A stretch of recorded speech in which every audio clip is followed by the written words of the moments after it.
అందరికీ నమస్కారం. చాలా సంవత్సరాల తర్వాత ఈ గొంతు ఈ వ్యక్తిని వైఎస్ అభిమానులందరూ 2009 తర్వాత రాజశేఖర రెడ్డి గారి మరణాంతరం తర్వాత 2009 నుంచి 2019 వరకు పనిచేసినటువంటి అనేక మంది వైఎస్ అభిమానులకి ఈ రమణారెడ్డి ఆస్ట్రేలియా గొంతు ఈ ముఖం గుర్తుపట్టుంటారు. ఇవాళ మీ అందరికీ ఇన్ని సంవత్సరాల తర్వాత నేను ఎందుకు మీ ముందుకు వచ్చానంటే, నిన్న మొన్న జరిగినటువంటి ఎన్నికల్లో జగన్ ఓటమి గురించి ఒక మాట చెప్తామని వచ్చాను. జగన్ ఓటమికి కారణాలెవరు, కారకులెవరు? జగన్ ఓటమికి కారకులు జగనే.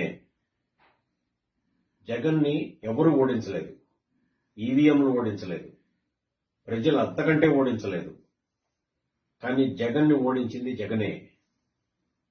ఒక మోనార్క్ లాగా, ఒక దేవుడులాగా, ఒక దైవాంశ సంభూతుడిలాగా పార్టీ కోసం కష్టపడినటువంటి వేలాది మంది కార్యకర్తల్ని, దేశ విదేశాల్లో ఉన్నటువంటి కార్యకర్తల్ని తృణీకరించి వాళ్ళని పురుగుల్లాగా చూసి సాంబార్లో కరేపాకులాగా తీసి పక్కన పడేసి సంపదే ధ్యేయంగా వందల వేల కోట్లకి సంపాదనకి తెగబడి తన చుట్టూ ఉన్న రామకృష్ణారెడ్డిని, సజ్జల రామకృష్ణారెడ్డిని, సుబ్బారెడ్డిని, సాయిరెడ్డి లాంటి వాళ్ళని వాళ్ళు తింటే తను తింటే అంతా సుభిక్షంగా ఉంది, బటన్ నొక్కి ట్యాక్స్ పేయర్స్ డబ్బులు విచ్చలవిడిగా లక్షల కోట్లు పంచితే అడిగేవాడు లేడు, అడ్డు అదుపు లేదు.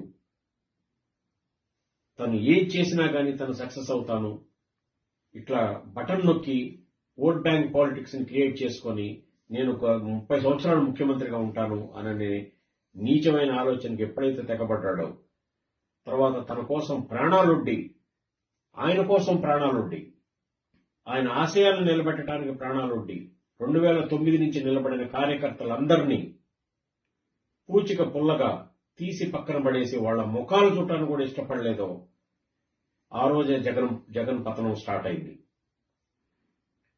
జగన్ రాజశేఖర రెడ్డి కొడుకు ఎట్టి పరిస్థితుల్లో కాదు. బయలాజికల్ సన్ అయితే అయ్యుండొచ్చు, బయలాజికల్ సన్ ఏమో గాని రాజకీయ వారసుడు కానే కాదు. జగన్ కి ఉన్నదంతా డబ్బు పిచ్చి, తన వృద్ధి, తన చుట్టూ ఉన్నటువంటి ఈ వంది మాగదులు వీళ్ళందరూ 4 రూపాయలు ఎట్లా సంపాదించుకొని పైకెళ్ళాలి అనే ఆలోచన తప్ప ఇంకొక ఆలోచన లేదు. లక్షలాది మంది కార్యకర్తల్ని, దేశ విదేశాల్లో ఉన్న కార్యకర్తల్ని వాడుకొని వాళ్ళు ఎంతో అభిమానంతో స్వచ్ఛందంగా తమ రక్తాన్ని దారబోసి, తమ డబ్బుల్ని దారబోసి ఆయన కోసం, ఆయన పాలన కోసం, ఆయన లాంటి మనిషిని చూడటానికి జగన్ కోసం కష్టపడితే అదంతా కూడా తాను, దేవుడు, ప్రజలు మధ్యలో ఎవరూ లేరన్నట్టు విచ్చలవిడి తరానికి తెగబడిన జగనే కారకుడు. చివరిగా నా ఒక్క వినపం వైఎస్ఆర్ అభిమానులందరికీ, వైఎస్ఆర్సీపీ తరఫున కంటెస్ట్ చేసిన ఎంపీ, ఎమ్మెల్యే అందరికీ, ఇతను నాయకుడు కాదు, ఇతన్ని త్యజించాల్సిన టైం దగ్గరకు వచ్చింది. ఇతన్ని నాయకుడిగా దయచేసి గుర్తించకండి. ఇతను వద్దు, ఇతను పార్టీ వద్దు, ఈ పార్టీ కూడా ఇతన్ని కాదు. నల్గొండ జిల్లాకు చెందిన శివకుమార్ రిజిస్టర్ చేస్తే ఆ పార్టీని కొనుక్కున్నాడు ఇతను. అందుకని ఇతనితోటి సమూల సర్వనాశనం తప్ప కార్యకర్తలకి, వైఎస్ కోసం పనిచేసినటువంటి అభిమానులకి పురోగతి ఉండదు. అందుకని ఈ ఓటమికి కారకుడు జగనే, ఈవీఎంలు కాదు. మిగతా ఇటువంటి పిచ్చి విషయాల్లోకి వెళ్లి తప్పుదారి పట్టించి ఆడేం చేస్తాడంటే, ఇవాళ ఆడి డోర్లన్నీ అందరికీ ఓపెన్. సాయిరెడ్డి డోర్లు ఓపెన్, సుబ్బారెడ్డి డోర్లు ఓపెన్, సజ్జల రామకృష్ణారెడ్డి డోర్లు ఓపెన్. వీళ్ళు వందల వేల కోట్లు తిని వీళ్ళు నెక్స్ట్ 50 తరాలకి సుప్రీంకోర్టులో కూడా ఏ కేసైనా కానీ ఫైట్ చేయగలిగే పరిస్థితిలో ఉన్నారు వీళ్ళ మీద వచ్చే కేసులు. కానీ యావరేజ్ కార్యకర్తను ఆదుకునే దిక్కు దివాణం లేదు.